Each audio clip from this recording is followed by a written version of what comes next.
Buongiorno a tutti e a tutte. Ringrazio moltissimo Sara Orlandi e Anna Maria Marras. Ringrazio tutto lo staff del progetto HELP per questo invito a tenere questa conversazione dedicata alla rilevanza dell'educazione al patrimonio e anche ad una parte più specifica dedicata con un approfondimento agli aspetti metodologici per quanto riguarda strategie, strumenti e piani di azioni progettuali.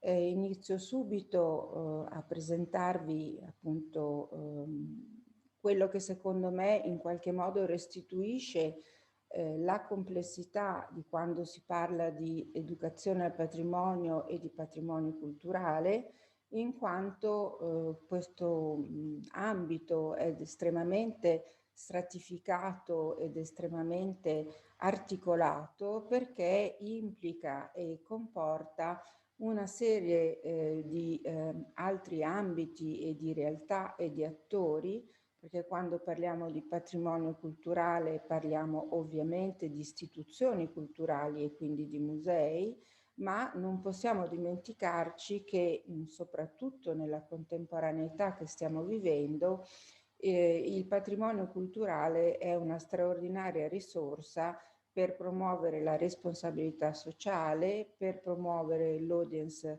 development, ma anche per affrontare temi e problemi di grande attualità, quali il tema della sostenibilità anche ambientale, nonché il tema dell'accessibilità, che implica ovviamente la partecipazione consapevole da parte di tutti i cittadini.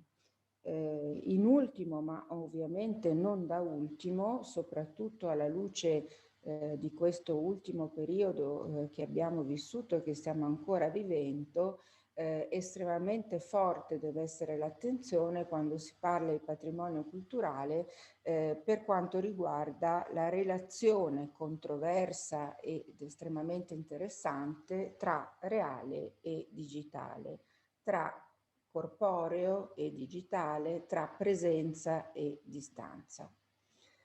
Ovviamente è importantissimo ricordarci che quando diciamo patrimonio culturale noi comprendiamo il patrimonio tangibile, cioè materiale, intangibile o immateriale e il paesaggio.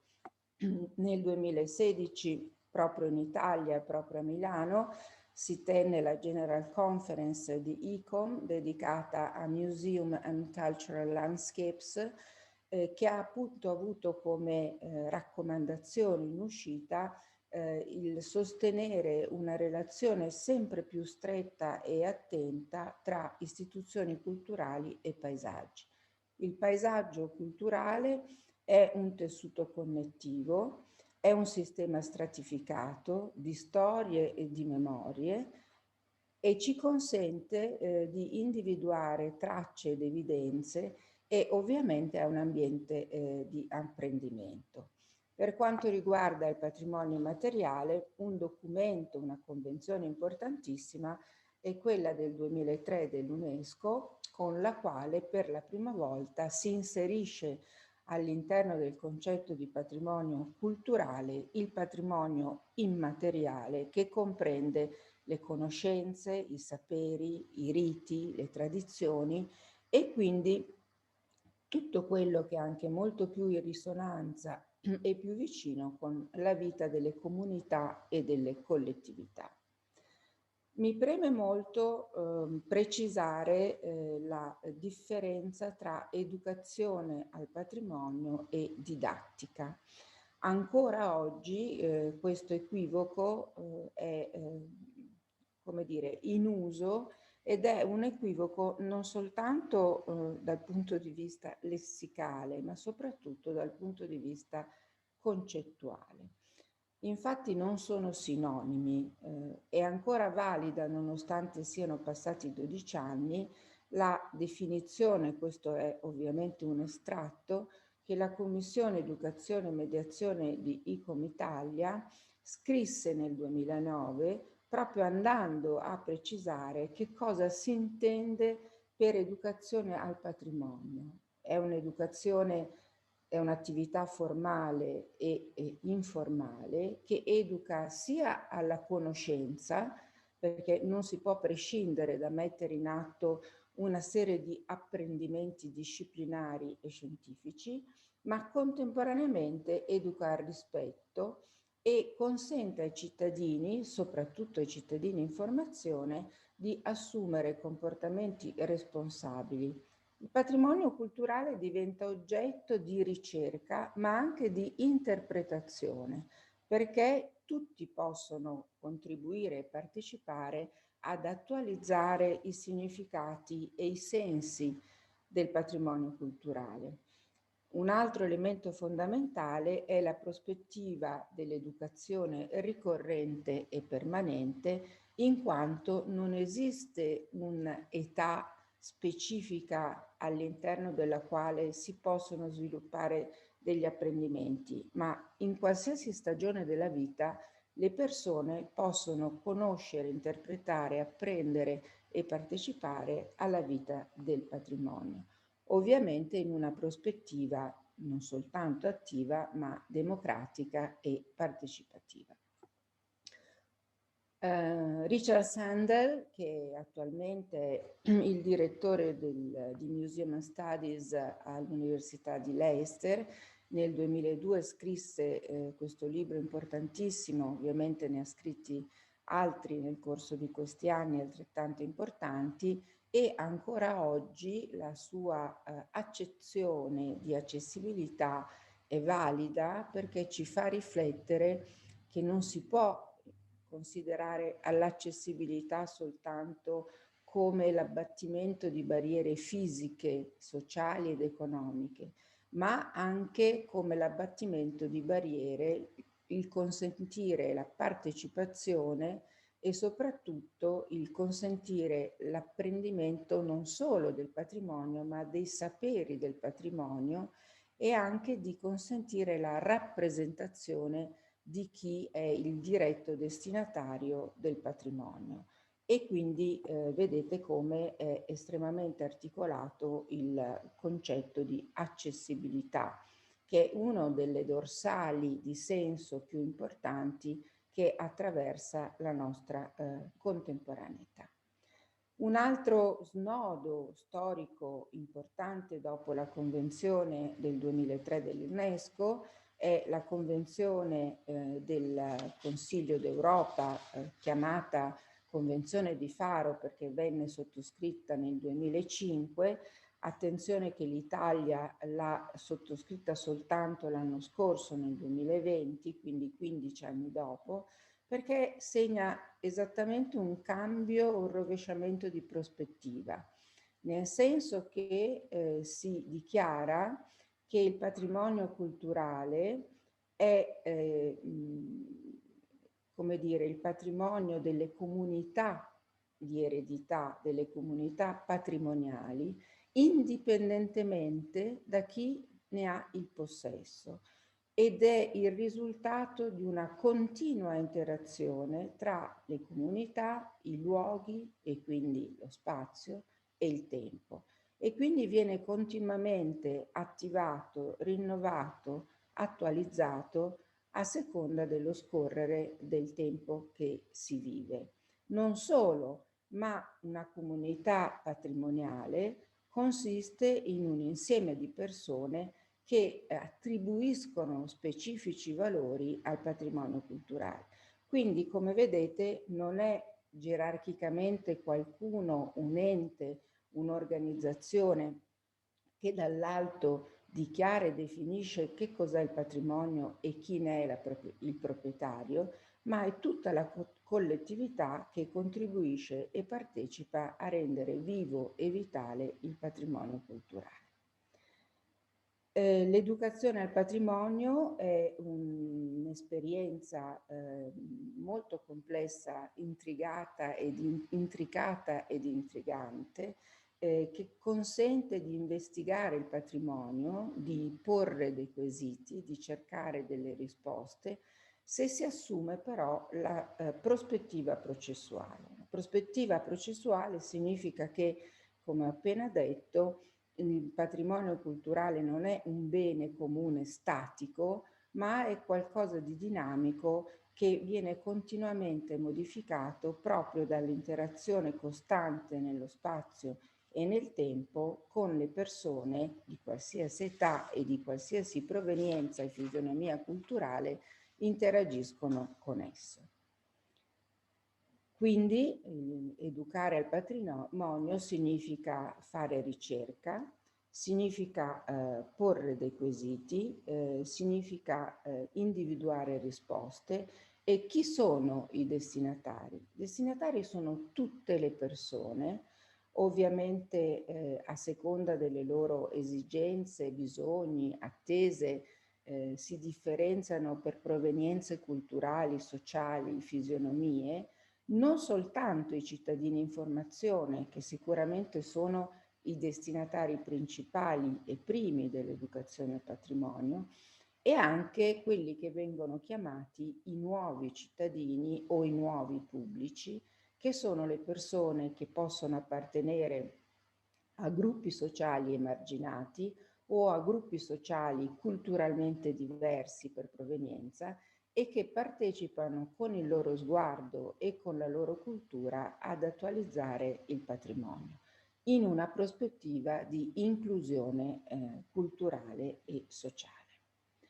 Ecco allora che le competenze chiave per dell'educazione al patrimonio sono quelle dell'educazione alla cittadinanza consapevole, in una dimensione che è una dimensione non soltanto nazionale, ma è una dimensione europea e che sviluppa quella che viene definita a livello europeo la cittadinanza culturale, perché consente di fornire conoscenze, competenze e comportamenti e soprattutto perché consente la partecipazione e anche lo sviluppo di quella che viene definita la presa in carico, la cura e quindi la tutela attiva da parte dei cittadini nei confronti del patrimonio.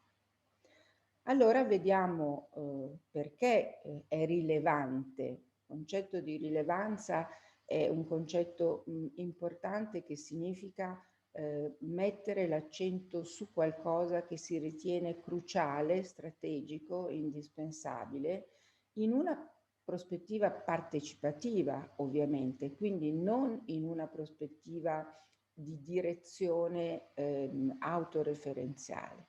Quali sono le conoscenze, quali sono le competenze e quali sono i comportamenti?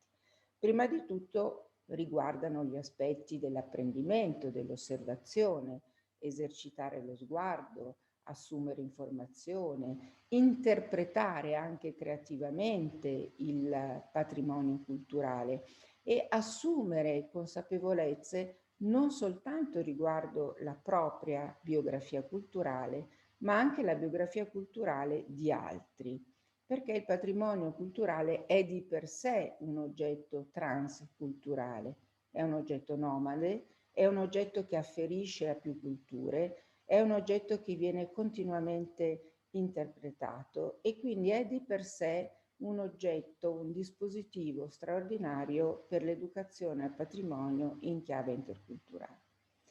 Ma l'educazione al patrimonio incoraggia anche la curiosità e il desiderio non solo della conoscenza, ma anche dello sviluppo della creatività. La creatività è una dimensione importantissima per la formazione della persona, anche in una prospettiva di autonomia e di sviluppo delle proprie competenze creative. Non solo, ma il patrimonio culturale non soltanto, come dicevo prima, è un dispositivo transculturale, ma è uno strumento straordinario per sviluppare l'interdisciplinarietà e tutti i processi di insegnamento e apprendimento, dalla storia alla letteratura, dalle scienze alla botanica, dalla matematica all'archeologia, dalla storia dell'arte all'architettura. Tutte le discipline possono essere comprese in un'azione di promozione di educazione al patrimonio e, come dicevo prima, sempre in una prospettiva di educazione permanente e ricorrente. Un altro aspetto molto importante e rilevante è quello di poter risalire alle fonti dirette. Sappiamo quanto sia strategico oggi nella formazione del cittadino, ma non soltanto del giovane cittadino, ma di qualsiasi cittadino, poter accedere a delle fonti che non siano manipolate e che non siano interpretate, ma che siano le fonti originali. Bene, poter risalire in presenza, quindi a diretto contatto con il patrimonio culturale, di cui si prende consapevolezza anche degli aspetti materiali e anche degli aspetti di inserimento all'interno del suo contesto, quindi anche all'inserimento all'interno dei paesaggi culturali, è estremamente importante, soprattutto in questo momento storico. Non dimentichiamo però che nella composizione, nella fisionomia esperienziale di una persona, gli aspetti emotivi sono assolutamente strategici. Oggi c'è un filone di pensiero filosofico molto interessante che rivaluta tantissimo le intelligenze emotive, quanto le intelligenze emotive siano risorse per l'apprendimento e per sviluppare consapevolezze. L'ho già detto prima, la prospettiva interculturale è un altro elemento che a volte non viene molto considerato nell'educazione al patrimonio, è anche far conoscere quali sono le professioni di chi lavora a diretto contatto del patrimonio. Pensate per esempio ai giovani cittadini che devono fare una scelta di orientamento per il loro futuro professionale. Bene conoscere chi sono gli attori, chi sono i professionisti che lavorano in diversi ambiti, dalla curatela alla conservazione, dall'ambito educativo all'ambito operativo gestionale all'interno di un museo, di un'istituzione culturale, è sicuramente interessante.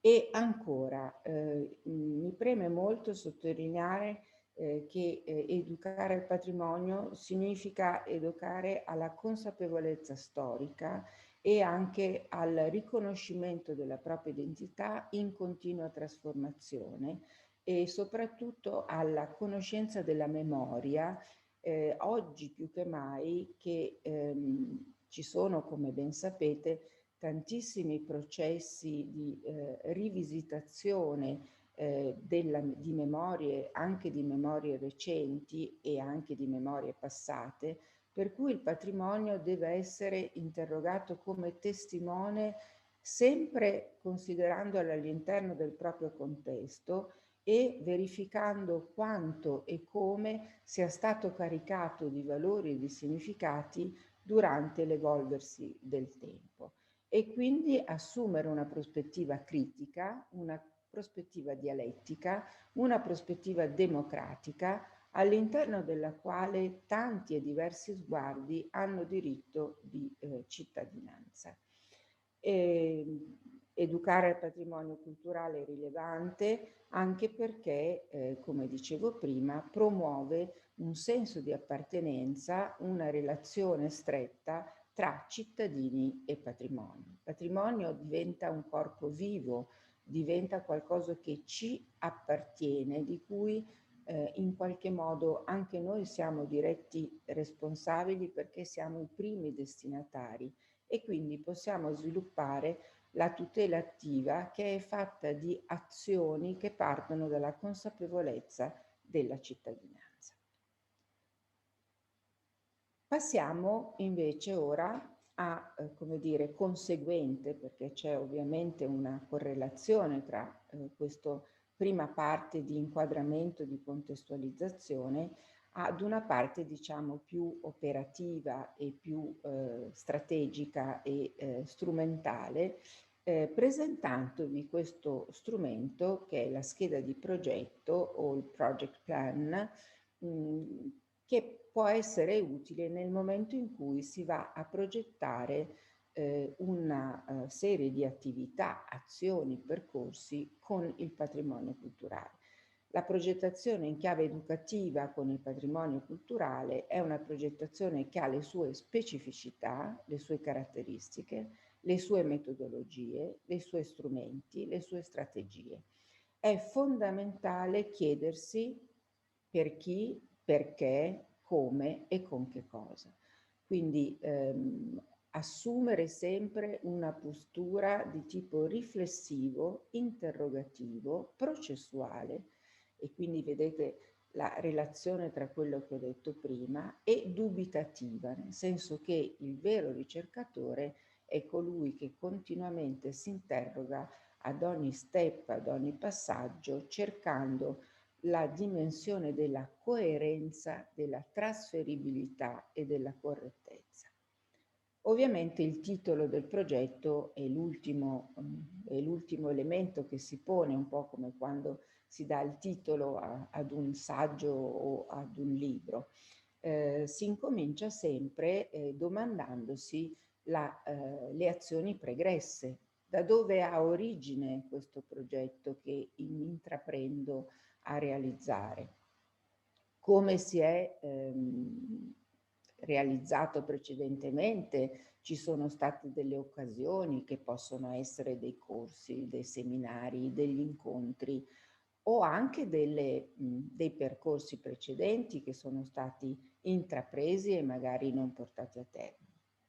La seconda voce riguarda gli attori che sono coinvolti, cioè il project network, e qui si fa riferimento a quelli che sono non soltanto i musei, perché si può benissimo costruire una progettazione educativa con altre istituzioni culturali, per esempio le biblioteche e gli archivi, con le scuole, con gli enti locali, con altri soggetti, se per esempio la dimensione progettuale è una dimensione di educazione al patrimonio in chiave interculturale, sarà indispensabile prendere contatto e coinvolgere all'interno del team di progetto gli stakeholders che rappresentano i destinatari a cui ci si rivolge. E così, se si lavora in un ambito caratterizzato dall'accessibilità, per esempio l'accessibilità cognitiva, è indispensabile che i dipartimenti educazione o gli esperti di educazione al patrimonio o i team di progettazione educativa con il patrimonio si facciano sostenere e coinvolgano all'interno del team gli esperti di accessibilità cognitiva. Quindi gli attori, come vedete, sono sia a livello istituzionale che invece, scendendo più nel dettaglio, gli operatori, cioè il project team, coloro proprio che mettono in atto il progetto e che sono le figure professionali di riferimento.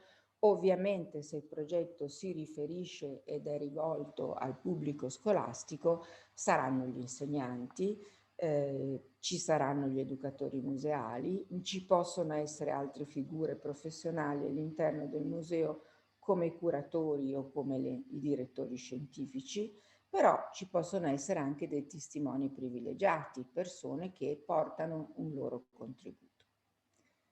Fondamentale è stabilire per chi, cioè a chi ci rivolgiamo. E questo è proprio, come dire, l'elemento, l'indicatore più importante, l'indicatore regolatore del piano di progetto. Possono essere dei gruppi scolastici di diversi livelli, dalla scuola primaria alla scuola secondaria superiore, ma anche universitari, ma anche giovani che hanno terminato il ciclo di studi e che vengono in contatto con il museo, con le istituzioni culturali. Possono essere le famiglie, ovviamente il concetto di famiglia è un concetto oggi molto articolato, gli adulti, gli anziani e anche altri. Attenzione che bisogna sempre partire dalla specificità del patrimonio culturale. Se intendiamo costruire una progettazione educativa con un patrimonio di tipologia archeologica, per esempio, non possiamo assolutamente prescindere dal fatto che questo patrimonio ha una sua specificità, ha una sua storia, ha una sua materia, ha delle sue caratteristiche che sono sorgenti, risorse per sviluppare conoscenze, competenze, apprendimenti. Quindi la prima relazione forte è tra destinatari e oggetto del patrimonio. Attenzione che l'educazione al patrimonio nella sua progettazione si può assolutamente sviluppare anche al di fuori del contesto museale. Pensiamo al patrimonio diffuso, pensiamo al patrimonio paesaggio, pensiamo ad una piazza, pensiamo ad un monumento all'interno di una città, pensiamo ad un quartiere. Quindi la testimonianza patrimoniale non deve essere indispensabilmente solo quella di tipo museale, così come non deve essere soltanto materiale, ma si può lavorare anche sul patrimonio intangibile. Ovviamente un altro elemento regolatore, un indicatore fondamentale sono gli obiettivi, cioè sono gli obiettivi che sono che cosa al termine del percorso, quali sono gli apprendimenti, ma anche le consapevolezze, ma anche, come dire, le finalità e quindi le grandi mete verso cui tendiamo, che si differenziano appunto tra grandi mete e invece quelli che possono essere più specificatamente gli obiettivi. Bisogna che questa scheda di progetto abbia anche una sorta di storico, nel senso che dobbiamo fare anche un pensiero progettuale rispetto a da quando si incomincia, per quanto tempo, e quindi l'anno d'inizio, il periodo d'inizio, la durata del progetto e anche eventualmente se si prevede che il progetto venga ripreso successivamente. La formazione perché se noi affrontiamo un ambito dell'educazione al patrimonio di cui non siamo esperti e competenti, gli stessi attori del progetto devono, come dire, attrezzare le loro competenze e quindi autoformarsi o aggiornare la propria formazione. Un'altra voce importante sono le fasi, la struttura, le fasi di lavoro. Quindi le fasi di lavoro si articolano in pre-progettazione. Che cos'è la pre-progettazione? È una sorta di repertorio di vincoli e di risorse, quindi di quello che io ho a disposizione per poter sviluppare il progetto. Attenzione, risorse non soltanto di tipo economico, ma risorse professionali, risorse di competenza. Il patrimonio e le persone sono le prime risorse nella progettazione educativa e anche ovviamente se ci sono delle risorse economiche. La seconda fase è la progettazione e quindi la definizione di destinatari, di specificità, di finalità, di obiettivi, e vedremo le altre voci. La prima sperimentazione è fondamentale mettere, come dire, a punto una sperimentazione proprio per verificare la correttezza e l'efficacia della progettazione, nonché il monitoraggio, la verifica e la valutazione. Importante anche definire, declinare ed indicare quali sono le aree disciplinari, perché ovviamente queste comportano dei saperi, aree disciplinari che possono essere, come dicevo prima, dalla storia alla storia dell'arte, dalle scienze alla botanica, dall'archeologia all'architettura. Questi invece sono proprio, come dire, divisi in conoscenze, competenze e comportamenti, quelli che noi intendiamo perseguire. Attenzione che la distinzione tra i goals macro, quindi come dire quelli più grandi, e questi che sono invece gli obiettivi che si intendono perseguire, è che questi devono essere verificabili e trasferibili e generativi. Che cosa si intende per trasferibile? Trasferibile si intende che devono essere efficaci in quanto si possono declinare con tutte le opportune varianti e, come dire, specificità all'interno anche di altri contesti di formazione, ma soprattutto il concetto di generatività.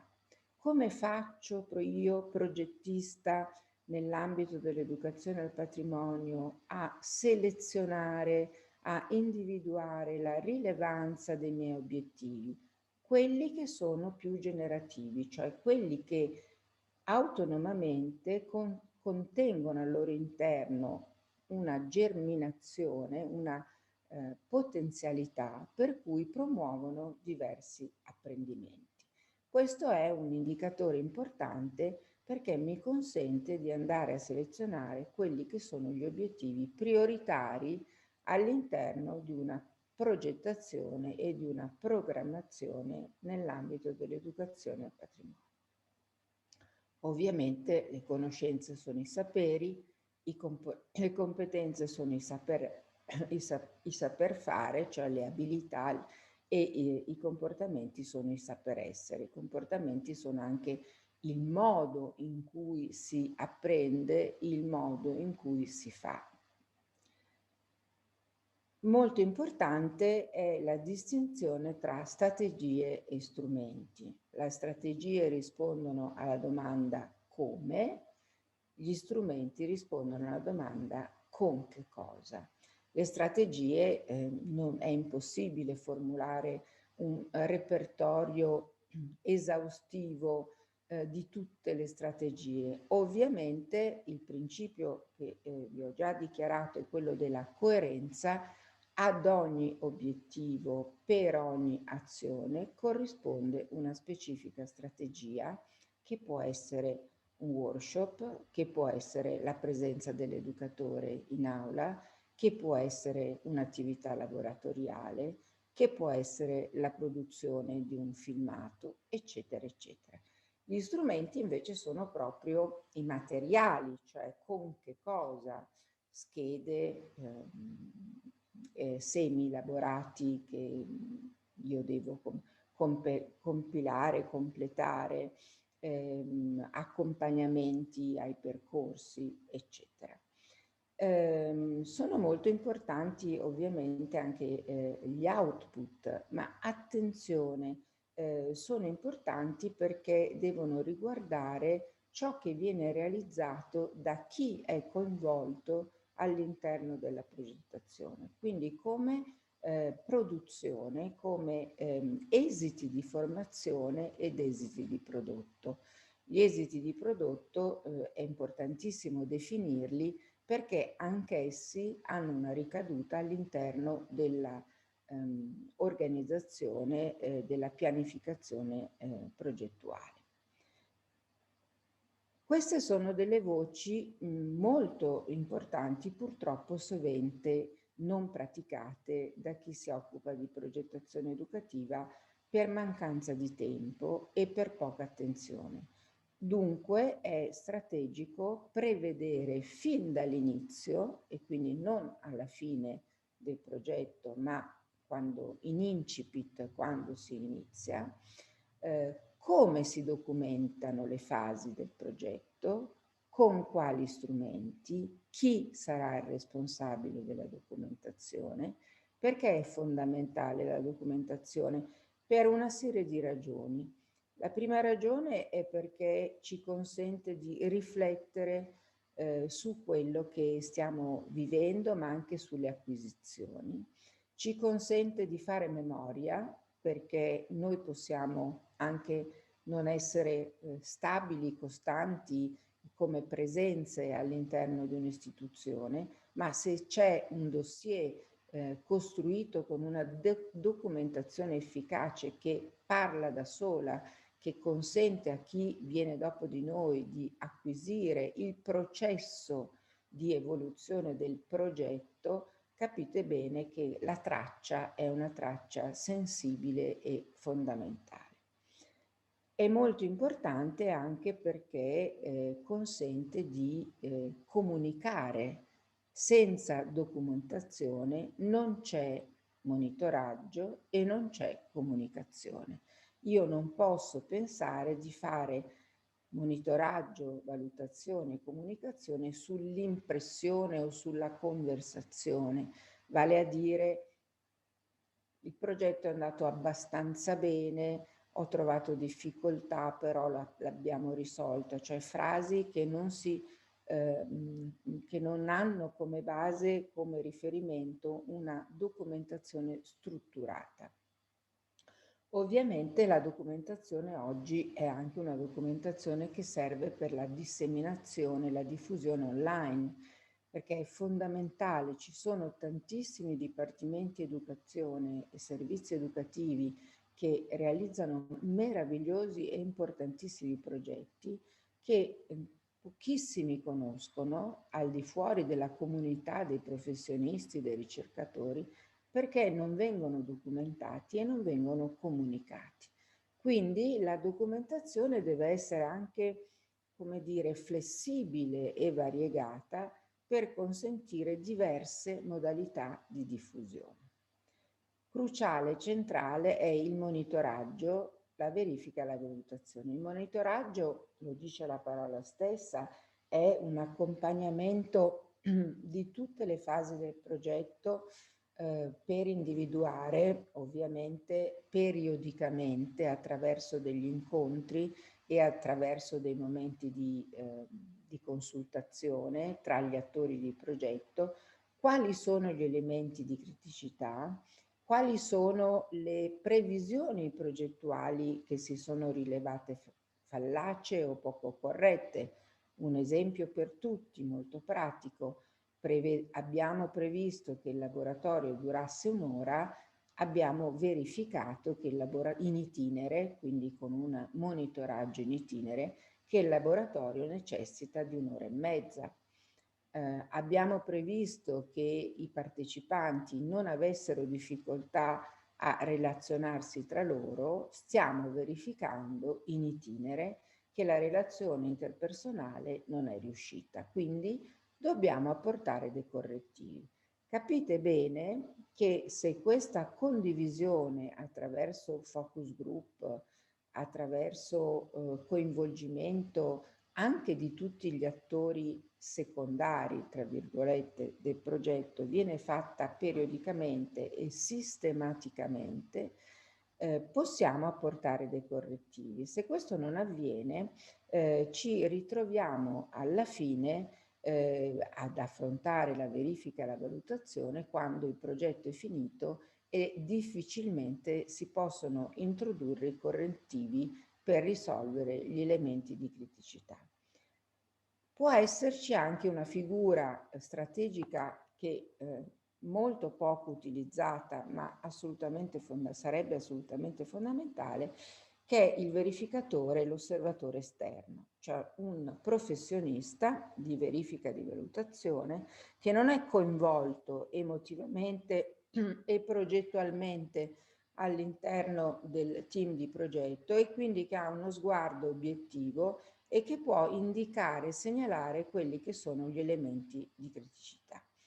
La diffusione o disseminazione è proprio il mettere, come dire, a punto una serie di comunicazioni per far conoscere all'esterno, anche all'interno della propria istituzione, perché sovente purtroppo non circola la comunicazione di quello che si sta facendo all'interno della propria istituzione, ma soprattutto all'esterno.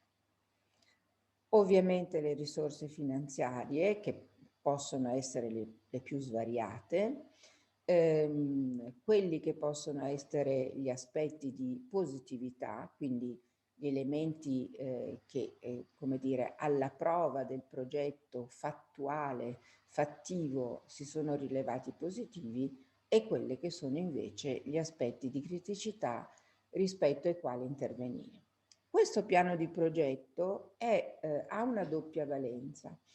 Ha la valenza per poter, come dice la parola, l'etimologia, progettare, cioè condurre, prevedere, costruire in avanti, ma anche la valenza come strumento per poter riflettere su quanto realizzato e rielaborare un nuovo piano strategico operativo all'interno della progettazione educativa.